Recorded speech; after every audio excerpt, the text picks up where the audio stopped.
Voilà un petit résumé de ce premier chapitre interpolation.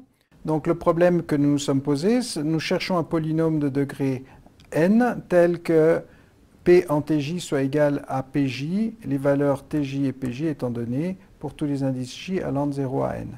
La solution du problème, c'est comme combinaison linéaire des fonctions phi0, phi1, phi2, phi n, qui forment la base de Lagrange des polynômes de degré n, et qui dépend du choix des points t0, t1, tn. Donc la solution est une combinaison linéaire de ces fonctions phi0, phi1, phi2, phi-n, et les coefficients de la combinaison linéaire sont justement les valeurs qui sont données, donc p de t égale somme sur j allant de 0 à n des pj fois phi j de t.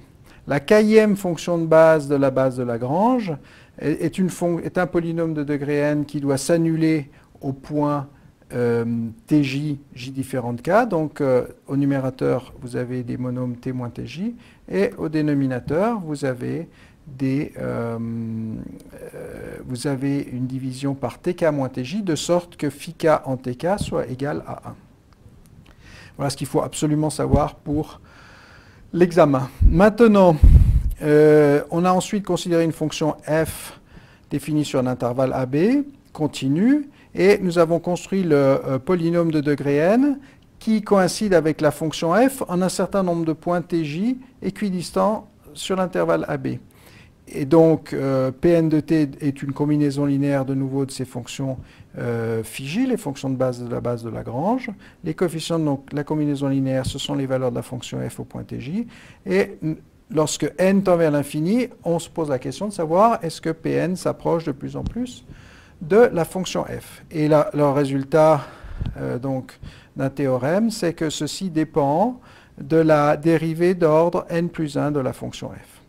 Donc nous avons considéré un autre problème, l'interpolation par intervalle. Nous avons construit fh, l'interpolant par intervalle de la fonction f. Donc h, nous avons pris des points équidistants. H, c'est la distance entre deux points consécutifs qui est destinée à tendre vers 0. Donc fh est une fonction qui est seulement continue. Elle coïncide avec la fonction f sur ces points équidistants. Et la restriction de cette fonction fh sur chaque intervalle est un polynôme de degré 1. Dans ce cas-là, l'erreur entre f et fh est une erreur qui est d'ordre h carré, pour autant que la fonction f soit deux fois continuellement dérivable.